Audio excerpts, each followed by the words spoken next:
Ukraine's President Zelenskyy says it's now time to make things right with Donald Trump as the rift between the two countries took a worrying new turn. Overnight, the US suspended all military aid to Ukraine, a sudden move which stunned Western allies and was warmly welcomed by Russia. But tonight, President Zelenskyy insists he is ready for peace and will work under what he called President Trump's strong leadership. He also described last Friday's extraordinary scenes in the White House as regrettable. And he said his country is ready to sign the rare minerals deal. From Washington, here's our US correspondent Dan Rivers with the latest. After days of political tumult, the focus is now here in Congress. Donald Trump will address a special joint session tonight, but today his vice president came to a Senate committee, afterwards delivering a clear message on Ukraine. Well, it's really ridiculous and frankly an insult to the American people that the Europeans are getting a better deal than the American people. The president is just trying to assure that the American people get a fair deal while simultaneously ensuring we have access to some minerals and resources that are very important for the economy of the future. The White House has said it's pausing all military aid to Ukraine, cutting off the country from its main supply of weapons. If you didn't have our military equipment... It comes after the unprecedented on-camera row on Friday. Have you said thank you once? After which President Zelenskyy was kicked out of the White House. Today, he reaffirmed he was willing to sign the minerals deal with America and came close to the public apology Trump's administration has been demanding. Writing on the social media platform X, President Zelenskyy said, "Our meeting in Washington did not go the way it's supposed to be. It is regrettable that it happened this way. It is time to make things right. We would like future cooperation and communication to be constructive regarding the agreement on minerals and security. Ukraine is ready to sign it in any time and in any convenient format." Amid the political pressure, the human misery continues in places like Odessa. Last night, it was hit by Russian drones, part of the daily salvo, which is injuring and killing civilians. Today, Europe appeared willing to try and fill the gap left by the United States. Europe is ready to massively boost its defence spending, both to respond to the short-term urgency to act and to support Ukraine, but also to address the long-term need to take on more responsibility for our own European security. Britain trying to bridge the gap between the United States and the Europeans. We won't be derailed or sidelined by commentary, ongoing commentary, but that we will use our relationship, our long-standing relationship with the US and our European allies to support Ukraine and President Zelenskyy in getting that peace deal and making sure those securities are part of that. Every day, America is getting tougher on Ukraine and more closely aligned with Russia's position. Tonight, the world will weigh every word Donald Trump says here in Congress, analysing his speech for clues about where his reshaping of the world order goes next. Dan Rivers, ITV News, Washington. Well, the United States is a key supplier of military aid to Ukraine. So what impact could its suspension have? Well, our political correspondent, Carl Dillon, is here with the details. Carl, can you talk us through it? Well, look, there are no two ways about it. Donald Trump's decision to suspend military aid is a huge blow to Ukraine. The United States is the biggest single contributor of military, financial and humanitarian aid, having sent £95 billion worth in the last 3 years. Put together, European countries have contributed more, £110 billion worth, but the US suspension still represents a massive cut. Now, there is a lot of US kit like these howitzers already in Ukraine. The question is, how long before they run out of ammunition and spare parts? In some cases, it may be a matter of months. As a result of this decision, if it will not be postponed or changed, will be that thousands of people can die. That's super serious.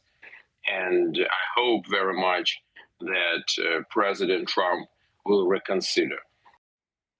Now, here's an idea of how much kit the United States has supplied to Ukraine. Those howitzers, the Americans have provided more than 200 of them, as many as Britain and Germany combined.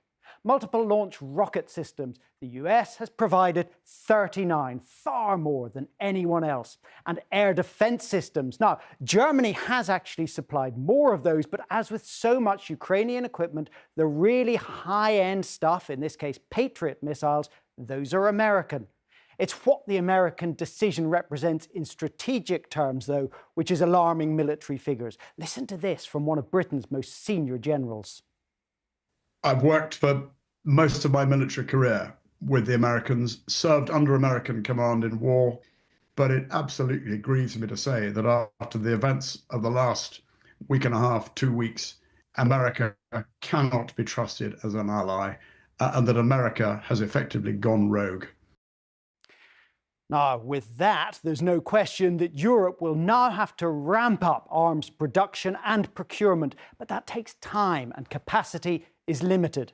And unless there is a peace deal, Charlene, it is in the gap between Ukraine's supplies running out and Europe's supplies ramping up that Vladimir Putin may now have been handed a considerable advantage. OK, Carl, thanks very much. Let's go to our international editor, Emma Murphy, who's in Lviv in western Ukraine for us tonight. So, Emma, what do you make of what Zelenskyy has said today? Well, I think the words speak of a man who is under huge international pressure, somebody who has been subject to days of coercive diplomacy by the US and who is facing a huge threat to his country. After 3 years of great threat, now it is even more difficult because it's even more difficult to defend itself. And of course, he speaks as the leader of a country and a man who is responsible for the futures of 38 million people. This way incredibly heavy when you're trying to work out what is the best way forward to secure the peace that he says he wants. I was struck by the language he used in that statement, very much adopting some of the words that we've heard from President Trump over the past years, not wanting to be a part of the endless wars, referring to President Trump as a great leader, the fact that America was strong. And I think that there was a sense there of coordination and probably conversations with those who had more successful visits to the White House, like Keir Starmer and President Macron. We know they game planned their conversations that they were going to have with President Trump. And I suspect that President Zelensky's statement had some influence from them. I know there were definitely phone calls during the course of the day. But I don't think you can underestimate the impact of the past 24 hours, of that announcement that came at around 2 o'clock this morning that the US was pausing military support. Just think about that for a moment. That is a huge supplier of protection and defense for this country, saying that they would no longer be there standing side by side with Ukraine. And at the very time that announcement was being made, hundreds of drones were heading to this country, attacking cities. OK, thanks very much, Emma. Those developments came as a fresh row broke out between London and Washington. US Vice President J.D. Vance was forced to insist he didn't insult UK troops. In an interview broadcast overnight, Vance ridiculed plans for a potential peacekeeping force to be deployed in Ukraine.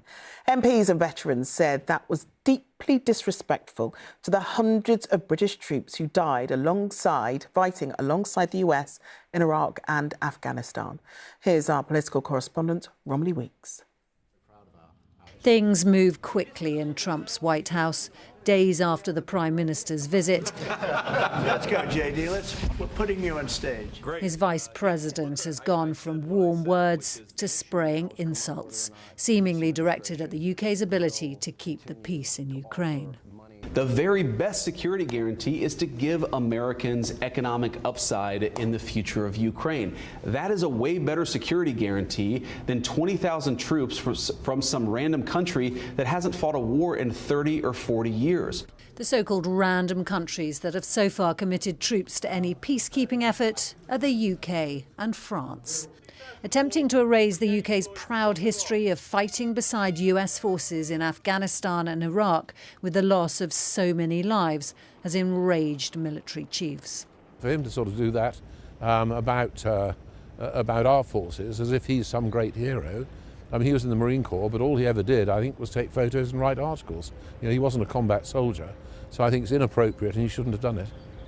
JD Vance later tried to backtrack, saying he hadn't referred to the UK or France, but across the political divide, this was the reaction. The former Veterans Minister calling him a clown, the Shadow Defence Minister saying the comments were deeply disrespectful, and Labour MP Sean Woodcock accusing him of shameful ignorance.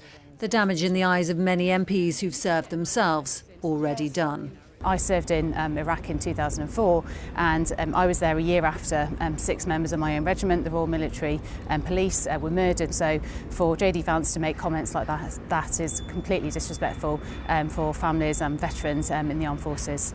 The Prime Minister, trying to act as a bridge between the White House and President Zelensky, knows better than to add any fuel to raging fires. His spokesperson merely saying the Prime Minister's full of admiration for British troops, many of whom have lost their lives and fought in Iraq and Afghanistan alongside the United States. Romilly Weeks, ITV News.